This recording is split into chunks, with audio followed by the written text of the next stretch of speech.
Hey there, good morning, South Florida. We are transitioning into a very active weather pattern, all thanks to Tropical Storm Colin that's spinning in the Gulf of Mexico. It will be a windy afternoon, scattered storms possible. We will see some heavy rain and gusty winds, possibility of highs reaching the low 90s and upper 80s. So our in-house model doesn't pull the rain really starting to move in until later today, and especially going into tomorrow and Wednesday. We're going to stay really unsettled due to a front that's also going to bring us a chance of showers in the forecast. So for the next few days, get ready as we track Tropical Storm Colin. It should make landfall tonight over parts of the Big Bend. 5 a.m. advisory had winds at 50 miles per hour, moving north-northeast at 14 miles per hour. Again, the forecast path has the system headed towards northern Florida, so we will not see the direct threat from the system, but because we are so close to the system and with the winds wrapping around the center of circulation of Colin over the Gulf of Mexico, we will see the influence of some isolated thunderstorms. Embedded in those thunderstorms, we can't rule out a chance of an isolated tornado, heavy rain, and gusty winds. But again,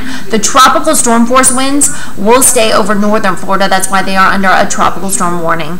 Keep that rain gear handy. You're going to need it at least until Friday. Make it a great day.